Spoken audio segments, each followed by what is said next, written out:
We go.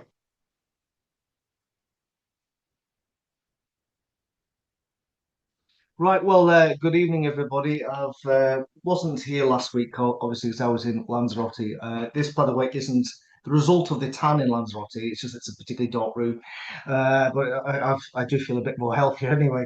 And so Dino has promised that he was going to talk more of the story that I did allude to in a previous video, which he subsequently watched and said that I'd got a lot of it right, but there was more to fill out the story, and it relates to events that happened on a beach in Ayrshire.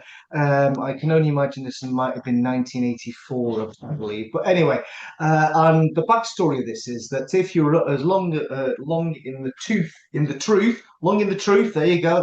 That was a wee pun. If you're long in the truth, as me and Dino have been, is that if you were at a Jehovah's Witness convention in 1983. The one we attended at that time was actually in Ibrox, Castle Doom, Castle Grayskull, as other people know it, and which is the home of Glasgow Rangers. And there was a particular talk given, which is called Music That Debases. And literally, for most of us that day who like our music, it really puts us into a terrible position because all of a sudden it says, in a nutshell, if your favorite artist was slightly involved in the recording, either in the recording of the record or in the inception of the song, if any drugs are involved at all, like marijuana, that obviously when you're smoking hash, that clearly that's when the demons take over the person, and that's when all of a sudden your favorite song, your favorite artist, your favorite album, all of a sudden is written by, has been inspired by demons. So it puts us all. Who unfortunately believed all the bullshit that the witnesses came up with that time in a terrible position that we thought that maybe we'd go listen to stuff that was maybe affecting our spirituality, but literally we're listening to lyrics and done by demons or songs in by demons. And I went home myself after that convention, and I can't believe it. I actually ripped to pieces a very rare copy of the Beatles' Magical Mystery Tour. The two EPs are like in mint condition from 1967. I can't believe I did this, and I just ripped it to pieces. And my mum said to me at the time, "Do you know?" She said to me, "Oh," and I said, "Oh, Mum, we've got to get rid of it. The Beatles at this time were during their drug period. Clearly, everything was inspired by the demons this time." And even after, and a lot of us got rid of a lot of our music at this time in one way or another. And unfortunately, there was a lot of people then at that point took it upon themselves that for those of us who had got rid of vast parts of our musical collection because we knew that the artist at the time was involved in drugs. But if we knew another brother who still held the same vinyl in his collection, we were thinking, oh, no, not such a faithful brother. So this is what leads up to what Dino is going to talk about now. So over to you, Dino. I see. So I'd forgotten that there had been a talk at the Ibrox Assembly. So it's Yeah, funny you mentioned that. So yeah, I know you previously, maybe a couple of years ago, you did a video and you spoke about this. yeah. So you weren't in Ayr at the time that No, this no, happened. No, no. right, okay. So yeah, I just remember watching the video and thought, well, there's a couple of more points we could maybe add in. Um, so anyway, again, I was looking at this tonight. I thought I'd go on jw.org and find the actual Watchtower article that all this Right. stemmed from. And I Okay. managed to track it down, and it was 1983, as you Yes. said. Yeah. So there's actually two articles. Um, there was one in 15th of 83, which is called Music Trends. Can they sway you? So that had come out in January, and I couldn't have remembered that at the time. But obviously, I had read that, and it had started to kind of Yeah. send out the signals about music, what we were listening to. And in Ayr, there always was quite a few of us that were into our music. listening to Genesis and Japan and Peter Gabriel, all these sort of acts. So there was a nice community of young ones. We liked our music. So, however, we thought, there's nothing wrong with the music. Listening to it, it's all good. But this article came out and it started to talk about the kind of influences that there might be. And when I looked at it tonight, there's a paragraph where it says, "What can a Christian do?" And it says that, let me get this now. It talks about the mature Christian exercising his Bible-trained conscience should have no difficulty in discerning which types of music are acceptable. And it says that Jehovah's Witnesses don't require a Talmudic list of prohibitions to guide them. So it was basically saying you've got to have a think about the type of music you're listening to and use your conscience to weed out stuff that you shouldn't be listening to. But at this point, it wasn't really saying that you shouldn't be listening to anything at all that was considered worldly. Although I'm just going to find it. Here it is again. There's a paragraph. It said, "Will Jehovah's word keep growing and prevailing in your case?" And it says, "If it is necessary, will you take action so that you can be considered a worthy member of Jehovah's holy people?" Right? So it's basically saying, you might have to take some action. And then it says, and I couldn't remember this at all until I've read this today. It says, "Recently, when this issue was placed squarely before one large group of full-time servants of Jehovah," it says, "several trash cans full of albums were turned in and destroyed simply because of their immoral content." But it says, I'll read that again. It says, "Several trash cans full of albums were turned in and destroyed." So it's saying like a large group of Christians had Yes. filled trash cans, a number of them, and then destroyed them. It wasn't just threw them out, but actually destroyed them. And I think now, looking back, that this was the article that put this thought in the back of our minds in Ayr. Anyway, a few months on from there, the third founding member of the band, Always the Way, who had a large collection of albums, and we would regularly go to his caravan where he stayed, his mobile home, and he would play I remember him introducing us to the American by Simple Minds, Sons and Fascination, and albums by Talk and Genesis and such like. So one time he says to a few of us in the hall that he decided all of a sudden to get rid of his albums. And we thought, well, that's a bit strange. Why would you sell all your vinyl?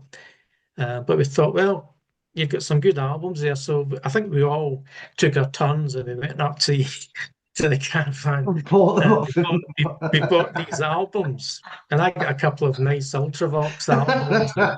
It was great. I think, oh, getting a bargain here. But lo and behold, come October 83, another Watchtower article comes out. But this time it's a bit more stronger. "Beware of music that debases." So this must have been a follow-up to the assembly talk that you spoke about. Yeah. And although you can get the article online at jw.org, it doesn't have the pictures there. But I remember the pictures in the articles were there was no mistaking some of the albums that they were representing and the type of music and how you shouldn't be listening. And it came across really clear from this article that if you're listening to rock music, it was a problem. And then we suddenly realized that our friend in the band he used to get the magazines through the post. He got, or his father-in-law got the magazines through the post and then hand them on. And of course, the I'm postal magazines came about a well, month or so yes, before he got them in the before. congregation. So he Yes. had read this article, put two and two together, um, following on from the January article. It was clear now that you shouldn't be listening to rock music at all, and they should be Yeah. getting rid of it. So Yeah. before we got the magazine through the hall, he decided I need to get rid of my albums. I'll sell them to all the brothers. So he bought them all, only to then have to destroy them. So yeah, good one. Um, yeah, so we had to get rid of them Oh, all. And anyway, the reason why I decided to do it was because I was new ministerial servant, right? And I thought it was quite clear that you're going to get called into question if you're listening to certain types of music oh, that the Watchtower was clearly saying is not appropriate anymore. So I thought, what was more important? So at the time, I thought better to remain a ministerial servant and not be called into question. And I decided it all had to go because the article does talk about things like backward masking, yeah, yeah, yeah. albums where music is being played back the way and there's messages Yeah. on it. And it's saying things like this is satanic method. Mm. Demons communicate through that sort of thing. And one of my absolute favorite albums, the Skids' Right. Days in Europa. Absolutely played this album. Oh, I've frozen up. Oh, hopefully you're back with it. I've kind of my screen froze for a second there, but I think you got Yeah. that. Yeah. Um, maybe it's the demons acting up. Um, I loved that album. Still Yeah. play it a lot today. But there was one track on it where it was very distinctive sound. It's a song called Peaceful Times. And it was only years later. Well, no, it wouldn't have been because, well, by the time this happened, I'd had the album for several years, and it was only recent to that point in time I had worked out that the first track on the album is a track called Animation, and the last track is a track called Peaceful Times. And what they had done was they'd played the first track Yeah. backwards and then Backwards. written more lyrics and added a Yeah. few more musical things on top. But it was basically the Yeah. first track was the last track. Well, the last track was the first track played backwards, and that kind of blew Yeah. my mind when I first realised Yeah. that. Yeah. Great track though, really, really great track. But when this came out, I thought, well, that's backwards tracking, backwards masking. Um, it has got to go, and it pained me, absolutely pained me to get rid of this album and other albums that I had. But with that full of enthusiasm at that point back in 1983. So I wasn't trying to force anybody into doing anything, but others, when they heard that I was going to get rid of mine, they said, "Well, I'll get rid of mine as well." So out of the group of us, I decided, why don't we just get together and we can just get rid of them together, moral support for each other. We'll all just do it together. And it'd be fun just to add up the cost of what all those albums that we're getting rid of would actually amount to, just for the fun of it.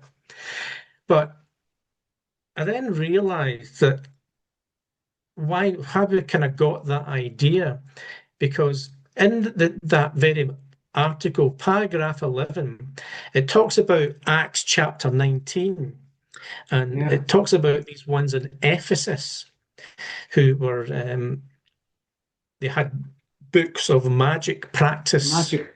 dark And arts they and such. burnt them, weren't they?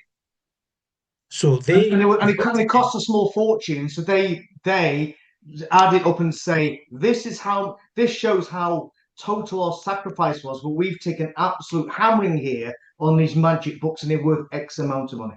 So yes, you had a so scriptural precedent for about to do. scriptural precedent to get together, pile them all up, value them, and then destroy them. So Very that's good. what we're going to do. And we all met at one of the chaps' houses, and we kind of compiled them. Now, one of the brothers in Ayr, who's come up a couple of times in our conversations, Daniel, Oh, Daniel, yeah. he comes up with the idea. I know a perfect spot for that we can do this. Ah, And in Ayr and Alloway, the large beach area, there's an area where you can go down and have barbecues. You can light fires and have a barbecue on the beach, and it's quite remote. It's a good bit away from sort of normal beach area in Ayr. is that Croy We're Bay? surrounded with sand dunes and well away Is it, from it houses and things. it's not Croy Bay, no, not that one. No, it's not as far as that. It's just Alloway. All right. Okay. Um, All right. Yeah. but it's as I say, it's a kind of a more secluded area surrounded by sand dunes, and you can go onto the beach. And right enough, he says, "Well, we can go down there. We can get one of these metal canister things, and we can just set a wee fire in the canister and just add the records, and they'll get burnt on the beach, and that's fine." So he says, "Right, okay." So it wasn't our idea to do that, right? Mm. Um, so we went down, a group of us, to the beach, got this great big metal drum, sets a wee fire in it on the beach in the sand, and of course we burned all these records, and that's fine. We did it, we all took moral support from doing it together, and then we went away. However, the body of elders got wind of this. We never said anything about it, but they got wind of it. And there's one of our viewers who will be watching this, and you know who you are, Jimbo.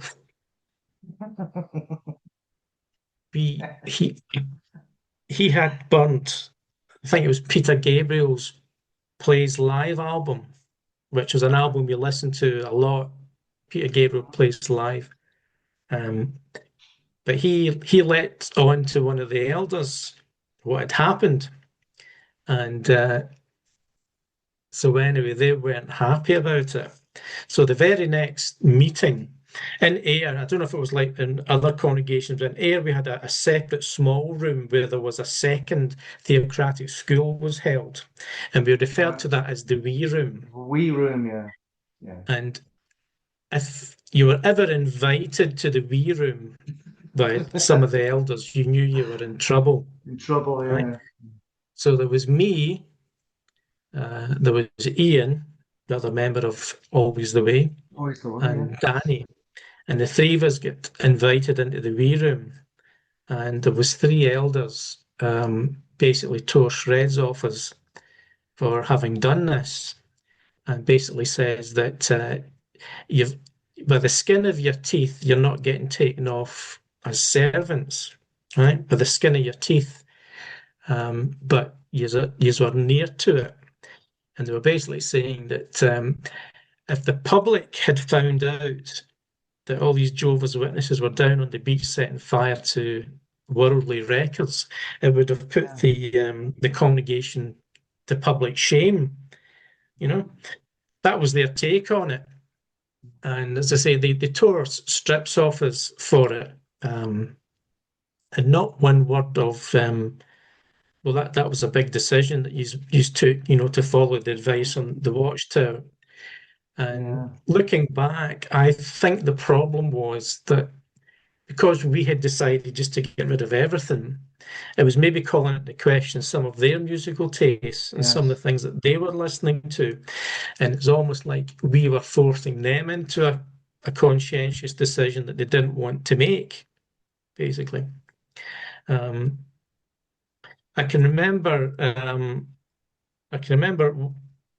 just after that meeting, we were out in the ministry, and the presiding overseer was in the group that we were out with, and there was another one of the elders who, out with the three that had spoken to us. So I think it was becoming more common knowledge as what had happened within the congregation. And we got onto the subject about music. And this the presiding overseer must have said something to the effect that, you know, certain music was bad and wrong and you shouldn't be listening to it. And he said, I only listen to Frank Sinatra, right? So Frank Sinatra's fine. That's good. But No, isn't he? the other elder that was there said, well, he says Frank Sinatra is like "Strangers in the Night." He said, "I love that Right, song." And the right. other elder says to him, "Strangers in the Night." He says, "That's all about casual sex, meeting a Yes, stranger, yes, and having casual sex." And the yes. presiding overseer says, "Oh, well, I don't listen to the words, you Ah, know," uh, and kind of justify himself. And I was just thinking, this is nonsense. This mm, is crazy. You know, it was really coming down to the personal views of certain elders yeah, as yeah, to, what's right and what's wrong. Um, but looking back on the at the beach, I had it in my mind. You're saying you weren't there. I had it in my mind that you got rid of you had a pill. Remember, you had a metal box by pill in my Ayr. pill, That was yeah, maybe yeah. after, No, no. was What that? it was is no, the pill metal box. What it was is that I never owned that, but Timothy did, and and then I sold it for him on eBay. He was thinking of getting, he was thinking of getting rid of his music collection. A lot of us are at this point getting inspired to go through our musical collection, but not burning it, but selling it. So I sold it for him. Oh no, eBay didn't exist back then. I'm talking bollocks. I sold it for him because I was selling a lot of my own musical collection, and I think I took it. I took all my musical records in and sold them at Liverpool and Ellesmere Port, and with his stuff, I either did that the same or I sold it through the New Musical Express classified ads page. I sold a lot of stuff through there. I was so you got rid of yours, and I was inspired to get rid of mine, but I did mine out of by trying to say, well, I'm passing on. In fact, I hate to admit this. There's a Joy Division album called Still, and I like all the album, but there was one particular song. They were doing a cover version of the Velvet Underground, and there's a particular rude line on it. It refers to two girls have been sucking on my ding dong, and it was a live version that they did at the Moonlight Club. And I just thought, oh, I can't have that in my collection. So but the rest of the records are okay. So what I actually did is I got hold of the vinyl and I scratched that particular song out. How? Scratched it out. So in other words, so I was thinking that was me thinking to myself, well, I'm doing the right thing. I'm getting rid of the dangerous material, right, with the offensive words on it, because Ian Curtis didn't really do much offensive singing at all, but clearly he was doing, a Lou Reed vocally. I've got to scratch out the two girls are sucking on my ding dong bit, and I scratched the song out so I could keep the rest of the album. And of course, then I couldn't sell it. Yeah. What's happened here? I Bit of a scratch more on that one. So, was that the one where it was this sort of embossed? it was, yes, you're But right. It's a yeah, double album. Yeah, yeah. Now The Hessian sleeve. The Hessian sleeve. Hessian sleeve. Now, Yeah. for some reason, Jim Kelly had got a version of that. He came to own one. I'm sure it was All Jim, right. and I think he gifted it to me at one point. This was much Um, later. And I had it for years and I kept it because I thought this is going to be worth money in years to come. And I held on to it for years. And then eventually I spoke to my brother at one point and but I went into one of the shops in Glasgow to get it valued at that point. And Missing Records, I think it was. And I think they said at the time, oh, it'd be worth £30, right? that's pretty Um, about. So and they with probably that were doing now. a fly. But I said to my brother, so I got offered £30 for it, and he says, oh, "Why are you holding on to it for?" And I thought, oh, so I traded it in and got 30. It's probably worth £300 now. It's You know. probably so. I've actually bought one years ago, and I've never ever played Mhm. it. So I do have the Ayr Congregation with a nice little ribbon round it as well, Yeah, a lovely white ribbon. yeah, So I I've had got that. that. I've rebought it. But the funny thing is, the day after you did the burning, me and you used to send tapes instead of letters. And I had a tape of you telling me of the whole burning, and and I just thought at the time I thought, oh, I thought my sacrifice had been big, although I ripped up that Beatles record, but I thought I'll just sell the rest of them. But the fact you just got rid of them, but you did actually say in the tape you sent to me how much the total value was. Can you remember what that was? Can't remember now, actually. No, can't Oh remember shit. now. Can you? It was a lot of money. It was no, I don't, but it was a lot of money. No. It was a lot of Yeah, it was. money. It probably was. You did count it up. It was probably. I'm just off the top of my head, £300 or something. That it was. Yeah. It was. I know there was more than that. It was more than that. Honestly, it was Yeah. like every album back then was worth about a tenner a go. So I'm sure you add it all up. I'm sure it was worth more than that. Yeah. And I do remember when I moved to Ayr, and all of a sudden, it was just after I'd moved to Ayr, there was the big conundrum. And I'd written the song The Trial, and you and Ian had said, can you change the lyrics? Can you rewrite the trial for what we went through in the wee room? And it was Thingy Bobby, it was Angus Sharp, one of one of the brothers who Yeah. spoke to you that Yeah. day. He was, No. yeah, because he No. took, No. it wasn't he? No. It wasn't him in the wee room. No. Don't think he was one of the ones. Don't think he was. Right. The I reason can why I remember. say that is because he brought it up to me, and he just said to Mhm. me, "Well, they had a good heart, but they could have brought exactly what you said to me there. They could have brought, it brought the congregation down if it got out, if the press had got hold It of it, doesn't. and that was his view on it. So we would have got into disrepute for carrying out the instructions of the Watchtower magazines, which Right. says fill trash cans and destroy Yes. them. You know, Yeah. Well, there you so go. we took the Watchtower's advice literally.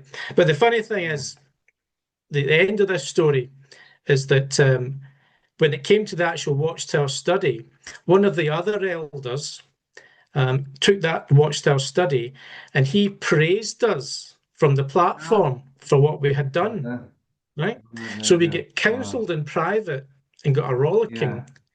But Yeah. then from the But platform, we were praised. yeah. And it showed that there was a split Yeah. in the views of even of the body of elders, that they weren't Yeah. singing Yeah. from the same Yeah. hymn sheet Yeah, yeah, appropriately enough. yeah. And but that kind of took the wind out of my sails at that point in time because I thought, Yeah, I know. Yeah, I know it did. I know it did. yeah, The funny thing is that see, this actually just builds on me turning up in Air, and nobody had any music. Nobody had any music, and that is mm, why we started doing our own music because we had yeah, no other music to listen to. So we just thought, oh, we still love music. What can we do? Oh, let's make our own music. So in that way, it inspired us to go on and do our own music. So we had something to listen to because there was nothing. There was nothing to listen to. yeah, And funny about that next week, next talk we do, I want to reference. I just remember what I mentioned 2 weeks ago about our visits to the Bethel, that whole thing about at that time, for those of us who went around burning our collection or selling our collection, when we found out there are still brothers who had like Zeppelin's Three Sticks album, where they got Stairway to Heaven, we were going, hold on a second, that's clearly the work of the devil, because Jimmy Page had bought Below Skin house on Loch Crowley's Lomond, house. yeah, but owned by Alistair Crowley, who called himself 666. And so, Mm, then we're thinking, and when Robert Plant wrote Stairway to Heaven, and you can do a bit of backwards on that one as well. And he said, oh, we went to a funny place, and the music wrote themselves. I said, I'll play the work of the devil. And then, of course, after all of those who had a stronger conscience than others went around and got rid of music, and if we went to somebody's house and went through, bloody hell, Led Zeppelin with the Three Sticks, we were we were stumbled. And I do remember that the guitarist who was in Ayr, what was his name? Jeff Thingy Bobby. What was his Yeah. surname? Mhm. Oh, Jeff. Tompkins. Yeah, No, Tompkins. Yeah. So yeah, it was. That's his name. Or yeah, I'm sure like that. Anyway, he had a Tompkinson. massive record Tompkinson. collection. Yeah, Tompkins. He had a massive record collection. Even afterwards, we're all going. Jeff still hasn't burnt his records. He's still got all his Beatle collection. I was miffed because he still had, the Magical Mystery Tour. And thought I burnt my Magical Mystery Tour. So it set us on the road that we'd look at other people who still have their record collection, thinking, "Oh, hold on a second, how are you not getting?" Not doing what we did from those articles and that talk on but that's just typical for the witnesses, that different people did different things, and then you got stumbled by those who hadn't been followed the same course that you had, and that goes Yeah. for everything in the witnesses of all time. But when you get rid of something of great, not just financial value to yourself, but even, as you know, just some albums mean so much to you, and then you just go in and you burn them. It's like, what are you doing?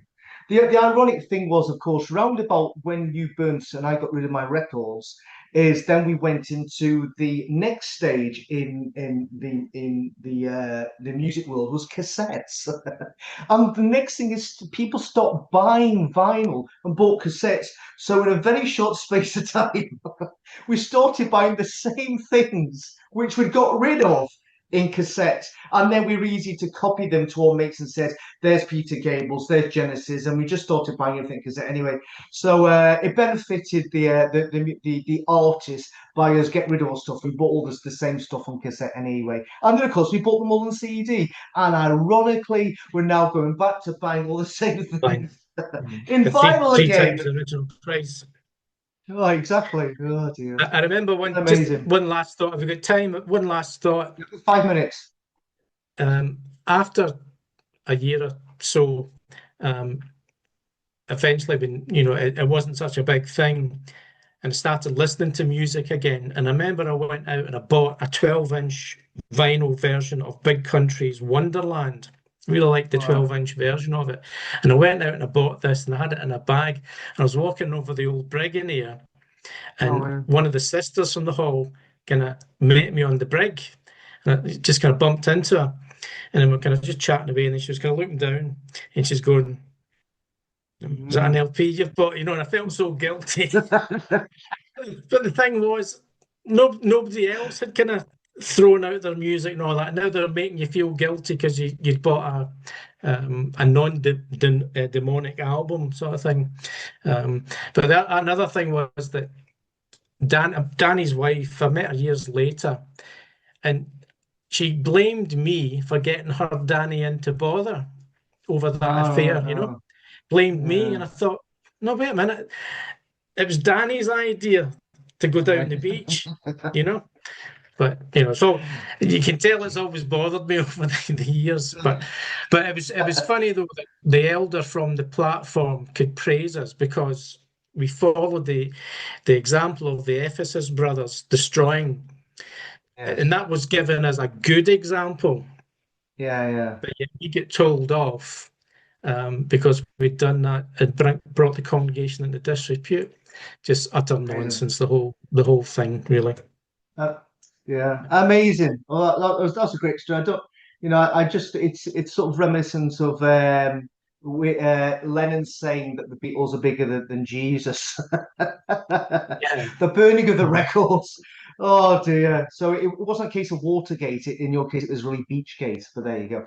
Anyway, we'll have to call it a day. Fair enough. That rings a bell. Right, so I'll have to call it a day now. Unfortunately, we've only got 3 minutes, so we've just got time to thank everybody for listening. If you've to that really amusing story from I think around about 1983ish, because I think I moved in 1984 March, but I think that yeah. the burning had maybe happened just prior to me moving up.